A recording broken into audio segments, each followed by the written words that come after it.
As the saying goes, parents aren't supposed to outlive their children. When it comes to our cats and dogs, this saying doesn't fit. If your pets outlive you, most would think they'd be left to a relative or friend who could care for them, or possibly a foster home or shelter. But some take a more arguably drastic measure. They put their pets to sleep.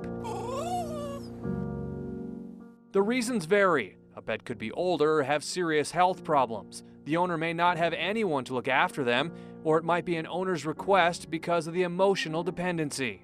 Those are the cases that really sadden us, though. Those make our days hard, and we don't enjoy that very much at all.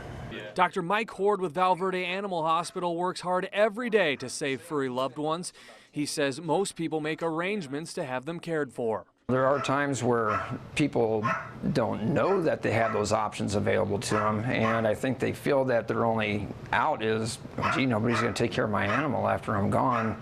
I'm going to have it euthanized. An Omaha woman who passed away suddenly planned for her 3 dogs to be euthanized after her death so they could cross the Rainbow Bridge together. PETA, People for the Ethical Treatment of Animals, stands by what's in the best interest of each individual animal. We know of animals literally pining away to death, mourning and grieving the loss of their guardians. Depending on the animal, sometimes it can be more humane to request that they be euthanized after your death rather than rehomed. In Nebraska and Iowa, pets are legally considered property, so decisions are up to the owner.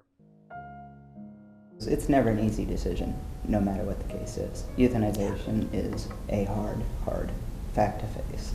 Kelly Nobling and Valerie Gates with Pause and Remember, a pet cremation service, have seen this uncommon situation before.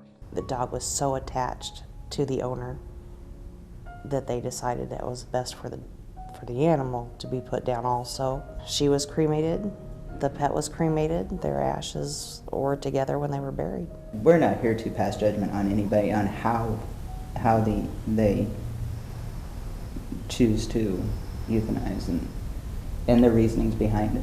But is it morally or ethically right to euthanize a healthy pet just because an owner asks?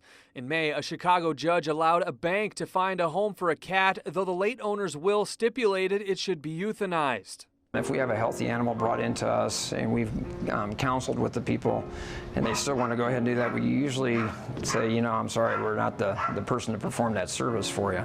And I'm sure every clinic in town has that same situation occurring. Dr. Horde just wants pet owners to explore their options before taking a pet to the grave if the quality of life remains. We don't want to have to put an animal to sleep that's not ready for that type of scenario, and you can usually tell when they are. PETA has some good options for providing for your animal after your death on their website, and we posted a link to it on our story at action3news.com. Jake Wazakowski, KMTV Action 3 News.